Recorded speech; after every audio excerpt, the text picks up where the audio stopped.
মেহেদী হাসান মিরাজ বাংলাদেশ দলে এখন নিয়মিত খেলিচ্ছে অটো চয়েস অফ লিয়ে ভাই আমার মিথ্যে না চুলকানি আছে। মেহেদী হাসান মিরাজ অলরাউন্ডার হিসেবে বাংলাদেশ দলে খেলিচ্ছে। ওই ছাড়া বাংলাদেশ দলে অলরাউন্ডার হিসেবে খেলবি কে? কোনো অপশনও নাই। মেহেদী হাসান মিরাজই একমাত্র অপশন, খেলুক, কোনো সমস্যা নাই। এখন বাংলাদেশের টিম ম্যানেজমেন্টের দায়িত্বে যারা আছে ওরা চাচ্ছে যে মেহেদী মিরাজকে সাকিব আল হাসান বানাবি, যার জন্য চারে নামাচ্ছে, দুইয়ে নামাচ্ছে, মাঝে মধ্যে ওপেন করাচ্ছে, একবার সাথে নামাচ্ছে, যখন ইচ্ছা খেলাচ্ছে। পরীক্ষা নিরীক্ষা চলতে আছে। তার ক্যারিয়ারের বয়স 7-8 বছর হয়ে যাচ্ছে, এখনো তার পরীক্ষা নিরীক্ষায় শেষ হয় না। তাকে নিয়ে যত রকম পরীক্ষা নিরীক্ষা করা যায় করতে আছে। এখন অলরাউন্ডার মানে কি ভাই? অলরাউন্ডার মানে হচ্ছে বোলিং এও সমানভাবে পারফর্ম করবে, ব্যাটিং এও সমানভাবে পারফর্ম করবে। মানে মোট কথা হচ্ছে আপনার ম্যাচ উইনার হবে। একজন অলরাউন্ডার একটা টিমের জন্য ম্যাচ উইনার হবে। কিন্তু মেহেদী মিরাজ আসলেই কি প্রপার অলরাউন্ডার, একজন ম্যাচ উইনার? চিন্তা করে দেখেন তো। আপনার এই মেহেদী মিরাজ দেশের মাটিতে, এই যে মিরপুরে বা চিটাগাঙে বা আপনার সিলেটে, মানে দেশের মাটিতে সে চেনা পিছে অনেক প্রতিপক্ষের বিরুদ্ধে রান করছে, ম্যাচ জেতাইছে। তাই বলে সে এরকম প্লেয়ার এখনো হয়ে যায়নি যে ধরেন আইসিসি টুর্নামেন্টে গিয়ে বড় বড় দলের বিপক্ষে, বড় বড় বোলিং লাইন আপের বিপক্ষে রান করবে, আপনাকে ম্যাচ জেতাবে।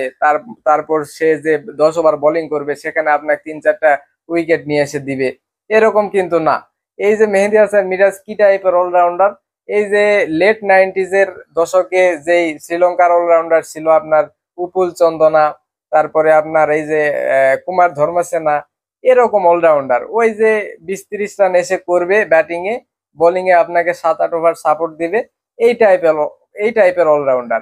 তো এই টাইপের অলরাউন্ডার নিয়ে আসলে কি মানে কোনো টুর্নামেন্টে গিয়ে ভালো করা সম্ভব? তাও চিন্তা করে দেখেন, বাংলাদেশ দলে ওই একজন অলরাউন্ডারই কখনোই সম্ভব না। আপনি নিউজিল্যান্ডের দলের দিকে তাকান। এই যে গ্লিন ফিলিপস বোলিং এও যেমন করে, ব্যাটিং এও তেমন করে, ফিল্ডিং তো কথাই নাই। তারপরে নিউজিল্যান্ডের আর একজন এই যে ব্রেসওয়েল, সে বোলিং ও ভালো করতেছে, ব্যাটিং ও ভালো করতেছে, উইকেট টেকার বোলার। মেহেদী মিরাজ যখন বোলিং করে আপনারা মানে আহ মানে এইটা নিশ্চিত হতে পারবেন না যে বোলিং করতেছে একটা উইকেট বের করবে। মানে ওই রকম মনেই হয় না আসলে তার বোলিং দেখে, ঠিক আছে।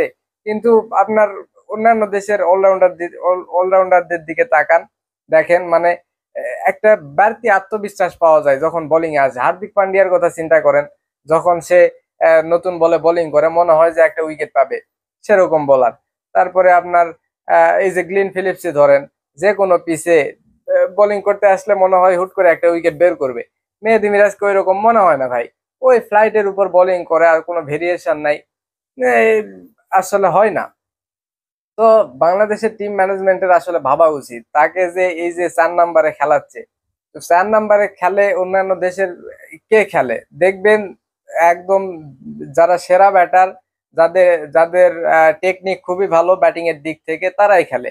কিন্তু বাংলাদেশের দিকে তাকান, মেহেদী মিরাজকে 4 নম্বরে পাঠিয়ে দিচ্ছে। তার ব্যাটিং টেকনিক কি খুবই ভালো ভাই? 4 নম্বরে খেলার মতো যোগ্য? অথচ তাকে খেলাতে আছে, তাকে সাকিব আল হাসান বানাতে যাচ্ছে। জোর করে তো কাউকে কিছু বানানো যাবে না ভাই, তার তো সেই মেধা থাকা লাগবে।